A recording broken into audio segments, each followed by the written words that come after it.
Right, we are going to show you how to remove the head unit, the screen on your Range Rover Sport L494. Right, a couple of things. Now we are going to upgrade this stereo to one of the Android 10.25 inches. However, you may not be doing any of that, but let me just show you something before you do. So if you're going to order a new Android screen, you will need to check what type of screen you have before you remove it. It's whether it's resistive or capacitive. Now just bear with me, I'll go into it in a bit more detail later, but obviously when you use your finger you can control the screen. Low battery warning, thank you. And if you can only do it with your finger but not with a credit card or driving license, as the case may be, so on some screens you can actually select things with a card. That would be a resistive type screen. So we clearly appear to have a capacitive screen, and there's another way we'll check, but I wanted to show you that because you need to do that test before you remove it. Right, so we are all done now. So let's get on with the proper bit of the video, which is how to remove this screen. So the first thing you need to do, this is not a difficult job, I don't think. We haven't actually done this before, so I'm making it up as I go along. Right, we need to remove this panel here. I've worked that bit out at least. Now, you've got a series of clips that are going in here and a series of clips that are going in here. So they're sort of at 90 degrees, so it's a bit tricky. So what I think is the best way is to pull this lip down first and then pull it out. So let me get on with it. So if you can get underneath here and get behind this. Yeah, I've got a little grip on this end here. And get my fingers in and then pull it down. You see I'm pulling it down. Okay, let me just see if I don't think there's one at that end. But then I can get behind it and pull it straight this way. There you go, you can see that. Now this one, as those who are following our series will know, this car's had a bit of a hard life. Now it's a bit tight on that corner. There we go. Right, so where are the clips? What's making this fight? So we've got a clip here, you can see it's sort of rotated a bit there. Right, I think there should be a clip there, and it's left it there, so we might need to, can you see that clip? You got that, George? Yeah. Right. This is just a guide pin, I think, as is that one, that dock into, can you see that little hole there on the screen? It docks into that little slot in the metalwork there. Okay. Right, and what else have we got then? Then we've got a series of clips dotted across here. It looks like this tab looks like it's bent. That should have a clip on it.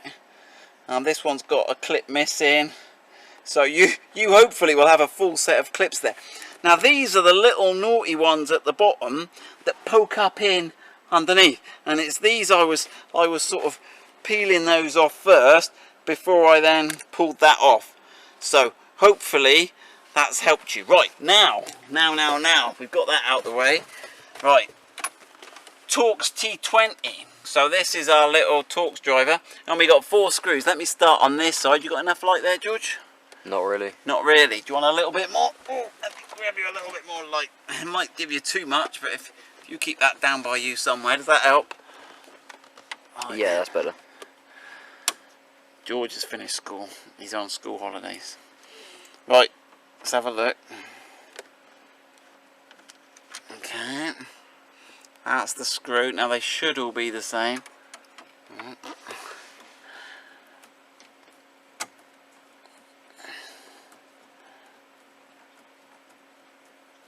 Yeah, so it's interesting, if you look at the screen on this display, this is a 2016 Range Rover Sport, you might think this whole bit is screen, but these 2 bits here are switch packs, and the screen is only this middle bit.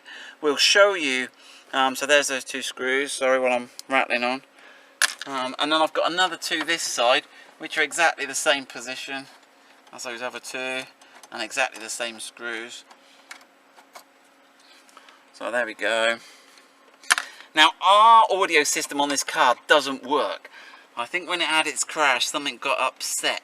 So I could either spend some money and fix that, or I could update to an Android system. So we're going to go and see if the Android system works. But the Android systems use some of the original equipment, so I'm still not sure if the car amplifier's gone or what's happening there. So there we go. On that one I can, slightly different to the L405. So that's the metal cage. So you've got a longer bit and a shorter bit. The longer bit's at the bottom, obviously. So that's that. Now let me see what else we can. Right, at the top here, you might need to get your light out. Well done, George. Right, so there's a screw. Let's try to see if we can. Let me hold that back up there. Does that help? There's a screw hiding there. Now, is that going to be the same as those others? Now it looks like we've got a screw. Now that looks like we've got a screw missing there. So as we know, this car's had a bit of a hard life. Now that screw is the same. It's the same as the others. We'll throw them all in the pot there. And have you got one on your side, George? Yeah. Yeah. Do you want to swap there? You have that and I'll have that. Oh, you got two on your side? Yeah. You're lucky. Alright. And grab it now, that's it. Like a pro, chuck it in the bin.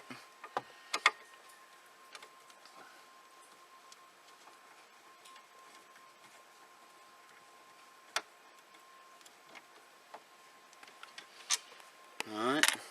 Okay, right, let's swap back. There we go, all good. Right, so we should now, I think these locate on these little pins down here. So we should be able to remove. Now there we go. So you've got a little connector on the back there. Let's unplug that connector. You've got to push that little bit in there. Let me put my screwdriver down. So if I just push that in there and then give it a pull. So that's that removed.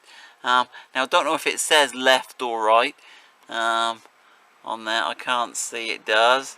But that's the left hand one. So this little dot here is at the bottom. So if you remember, that's at the bottom and the slope goes towards the screen. You got that, George? Yeah. Okay, right. And let's have a go on the other one. Take that out. Let's put that back there. There we go. Right. And then press on that again. And that pulls that one out. Okay, so there the switch packs removed. Right, let's put those up there. Now, again, it looks like there should be more screws than have been put back in here. So it looks like they've got one missing there. So let's have this out here. Right, let's have a quick stop here to look. There's a key thing here, there's a key difference. So up here, you'll see this copper bit of the ribbon cable is at the top. Now this is again to do with resistive or capacitive screens. So let's just jump out of the car for a second and have a little lesson on resistive and capacitive screens.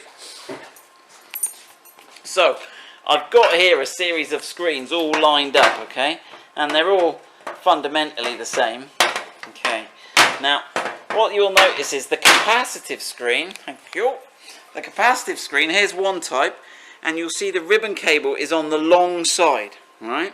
So here's another capacitive type, and you'll see the ribbon cable, it's in a slightly different position to this other one, but it's still on the long side, okay? Right, the resistive one, which is the one that works with your finger and with a card, the little strip, the connecting strip for the touch screen is on the side here.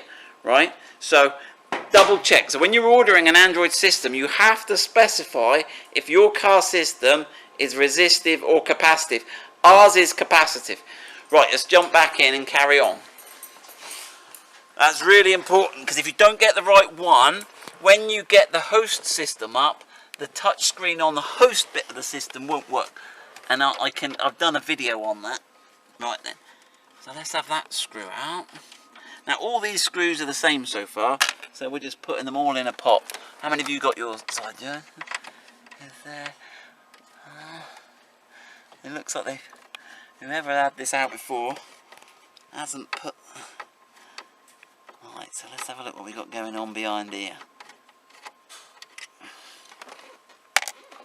Right, now hopefully we should be in a position now to start to prise the screen away. So let's have a look what connections we've got on the back of the screen. So this one here is, I believe, the optical fiber bus on the most bus. Okay, so that's that one. So we can remove that one. So there's a little tab you've got to press just there. I don't know if you can get that, George. I'll try and get it in the light. So you press that down and give those little wires. Now careful not to damage these, because these are fibre optic wires, so you don't want to crease those or damage them too much. This here, I don't know what that one does, but there we go. There's a little tab again. Most of these have got little secret buttons you've got to press to get them out. On these connectors here, you've got to press in here.